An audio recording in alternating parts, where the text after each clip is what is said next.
तो गाइस, क्या आपको पता है कि भारत ने चंद्रयान 3 को क्यों लॉन्च किया था, उनके क्या मेन मकसद थे और चंद्रयान 3 ने अभी तक चांद पर क्या क्या खोज लिया है। और क्या आपको पता है कि चंद्रयान 3 बनाने में और उसे लॉन्च करने में सरकार ने अपने कितने रुपए लगाए थे, यानी सरकार का कितना फंडिंग हुआ था। चंद्रयान 1 22 अक्टूबर 2008 को लॉन्च होता है और लॉन्च होते ही एक चौंकाने वाली रिसर्च करता है। दावा करता है कि चांद पर पानी मौजूद है।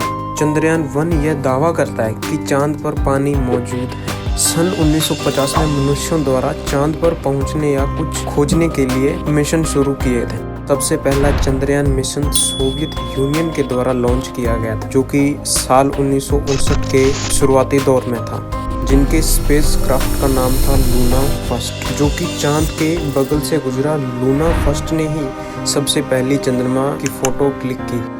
उसके बाद अमेरिका ने मार्च 1959 में अपना स्पेसक्राफ्ट लॉन्च किया था। उनका मेन मकसद चंद्रमा को दूर से स्कैन करना ही था। अब हम बात करते हैं चंद्रयान 3 की।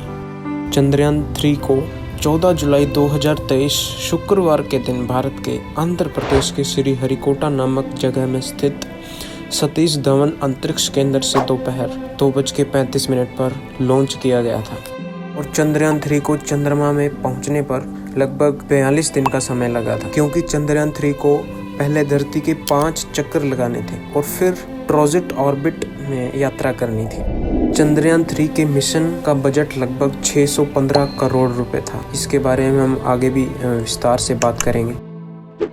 क्या आपने कभी ये सोचा है कि चंद्रयान 3 ने अब तक चंद्रमा पर क्या क्या खोज लिया है? हम यानी मनुष्य क्या अभी चांद पर जाके रह सकते हैं? चलिए इसके बारे में बात करते हैं। इसरो यानी इंडियन स्पेस रिसर्च ऑर्गेनाइजेशन का कहना है कि चंद्रयान 3 ने अब तक चंद्रमा पर ऑक्सीजन और सल्फर की खोज कर ली है। इसके अलावा इसरो का कहना है कि चंद्रयान 3 ने चांद यानी चंद्रमा पर एल्यूमिनियम, टाइटेनियम, मैग्नीज, सिलिकॉन की खोज भी कर ली है, और ये भारत के लिए एक बहुत ही गर्व की बात है।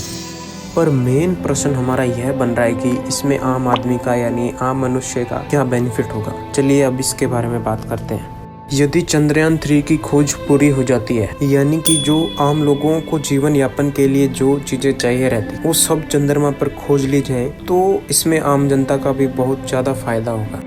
वो कैसे, चलिए उसके बारे में बात करते हैं। यदि चांद यानी चंद्रमा पर सब चीज़ों की खोज हो जाए तो हमारे यहाँ यानी अगर सिर्फ भारत की बात करूँ तो सभी चीज़ों के भाव 30% कम हो जाएंगे। मैं यहाँ सिर्फ महंगाई की बात कर रहा हूँ। रहन सहन, सुख सुविधाएं बढ़ जाएंगी। इसके साथ ही वैज्ञानिक क्षेत्र में निखार देखने को मिलेगा, नई नई टेक्नोलॉजीज आएंगी। आम जनता के लिए 50% काम आसान हो जाएंगे, नए नए उपकरण लॉन्च होंगे और ऐसे बहुत से फायदे हैं जो आम जनता के लिए, आम मनुष्यों के लिए होंगे। अब बात करते हैं कि चंद्रयान 3 को ऑर्बिट में डालने वाला जो क्रायोजेनिक अपर स्टेज वापस कैसे लौटा और वो कहाँ जाके गिरा। क्रायोजेनिक अपर स्टेज, जो कि आपको फोटो में दिख रहा होगा, यह 15 नवंबर 2023 को दोपहर 2:45 के आसपास ये हिस्सा अमेरिका के उत्तरी प्रशांत महासागर में जाके गिरा था। North America aerospace defence command यानी NORAD भी इसे ट्रैक कर रहे थे। उन्होंने इसरो से बात की, ये कंफर्म किया कि यह वही चंद्रयान 3 को ऑर्बिट में डालने वाला हिस्सा है। अब थोड़ा टॉपिक को बारीकी से समझते हैं। ज़्यादातर जो लैंडर होते हैं ये काफ़ी भारी होते हैं, जो चंद्रमा पर लैंड करते हैं। ये जब भी चंद्रमा पर लैंडिंग करते हैं तो यह वहाँ स्थिर रहते हैं। अब वहाँ मूव करवाने के लिए क्या यूज़ होगा, चलिए उसके बारे में बात करते हैं। अगर चांद पर मूव यानी हिलना है तो यह काम रोवर मिशन का होता है। रोवर मिशन में छोटे छोटे पहिए लगे होते हैं जो लैंडर से बाहर निकलकर चंद्रमा पर मूव करता है यानी चलता है। पहला सफल रोवर 1970 में सोवियत यूनियन द्वारा भेजा गया था।